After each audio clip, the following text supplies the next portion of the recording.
Okay, here's a quick little tutorial on the Roland ME50. This is a multiple effects unit. Essentially it does four things. It does distortion fuzz, it does modulation, which means choruses and flanging and stuff like that.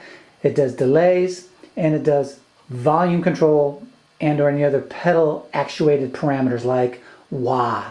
Mostly that's the way you'll be using it. So it's a fuzz box, it's a chorus pedal, it's a delay, and it's a volume control wah-wah pedal. Okay, but now let's be more specific about it. Check this out.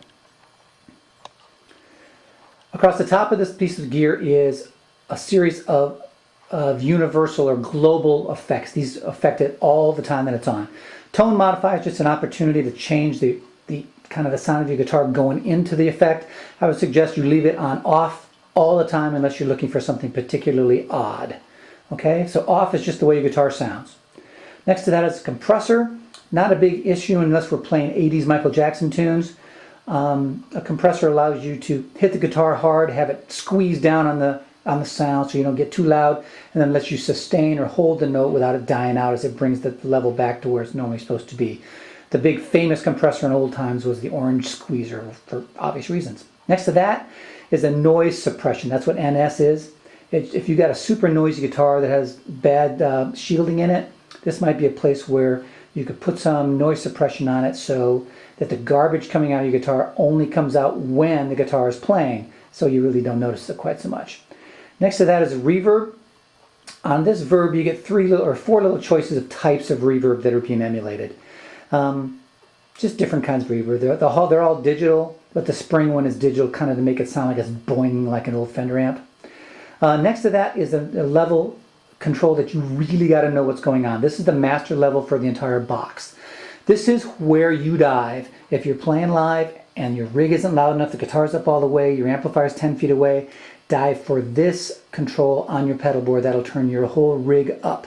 Start with it at 12 o'clock and then back off of it or add to it, punch it up whenever you need to. But this is a control that'll save yourself when you're in the middle of a gig. Next to that are some controls for writing patches into this unit, something we probably won't use very much. I just want you guys using this on the fly.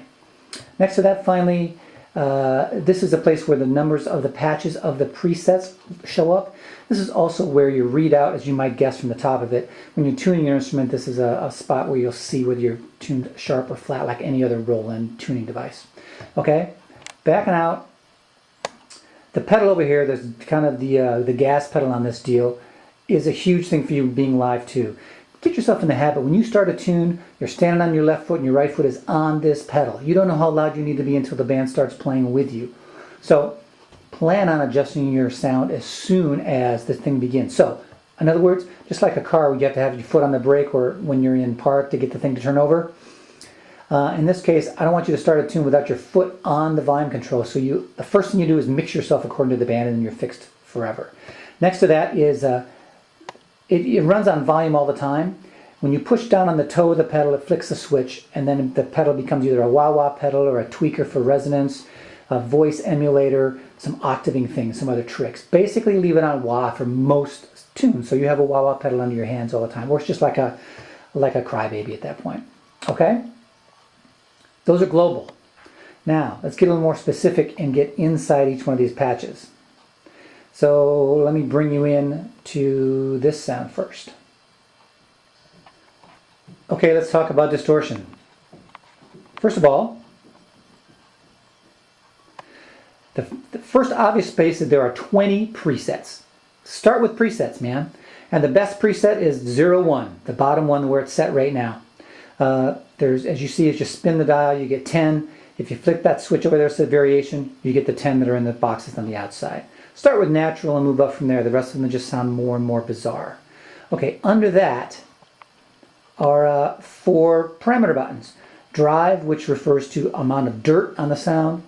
Bottom and tone are both tone controls. Bottom is how much low end you can punch into your sound. Tone is how much high end you can punch into your sound. And finally, level on the outside is the overall volume level of the effect. So here's the way you would wind up using this thing.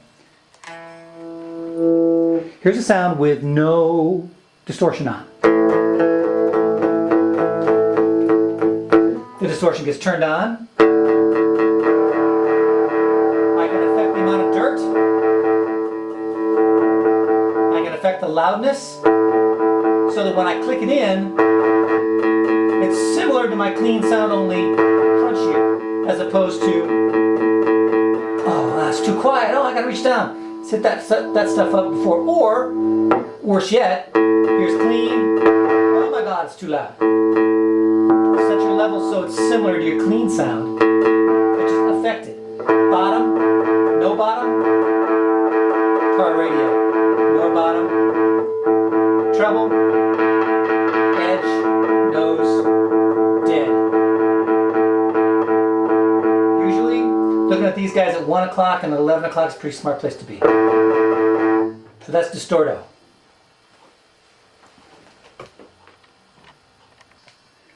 Okay, your next effect is modulation. This deals with changes in time and changes in pitch. Up and across the top, you've got choices of effect. From chorus down there at the bottom, spinning up clockwise, there's some other choruses, phasers, flangers, other things that play with time, and then some things that play with pitch. A harmonizer, this piece of gear will also give you harmonics in half steps, up through an octave, either direction, up or down an octave. Cute toy, it can also do it diatonically. If you tell it what key you're in, it'll make sure that all of your harmonies stay in that key. Cute, hardly ever usable. And then some tremolo, some nice old-fashioned sounding styles of modulation. Tremolo, vibrato. Tremolo means the pitch goes up and down a little bit. Vibrato means the loudness comes up and down. After that, rate is just the speed at which the modulation happens. Depth is how fat that sound is, or this is also where you would change your pitches for the harmonizer. And the effect level compared to the straight level. You might not want to have this thing completely freaked out. You might want to have a little bit of your clean signal combined with a little bit of your out signal. So here's this basic sound. So, nothing on it. And then some flange.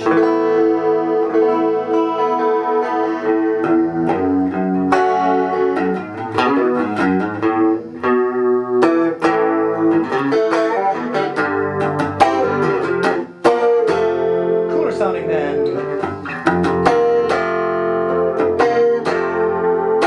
Okay, that's mod. The delay pedal is just what you think a delay pedal is. It gives you a little bit of an echo at various rates. You can see that the spinner knob on top goes from no milliseconds up to 20 seconds or 2,000 milliseconds. And so you can get a real bouncy delay. Again, nothing with a delay on. Kind of fast. Here's a slow one. Time means how fast it bounces back. Feedback is how many you get. No feedback. Lots of feedback. It'll bounce forever. Short delays are great for rockabilly kind of things. So instead of a sound that goes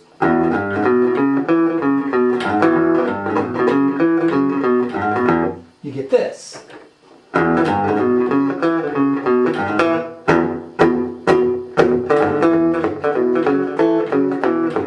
Without it, not nearly so authentic sounding. Okay? That's the delay pedal. And finally, the most important effect on the pedal, the tuner. Please play in tune. And the beauty of this piece of machine is we don't have to listen to you tune. Here's the deal. Press down both the far left and the next to the left buttons at the same time. When I press them both,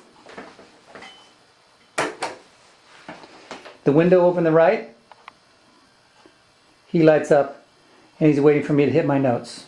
So if I just hit whatever note, it notes that I'm pretty close to an E. A little bit up, whoa, back down, back down. The middle light lights up. That's all great, and I know that I'm in tune. To get out of tuner mode, Press those two buttons again. And I hear my instrument again. We will not hear you tune, and that is a good thing.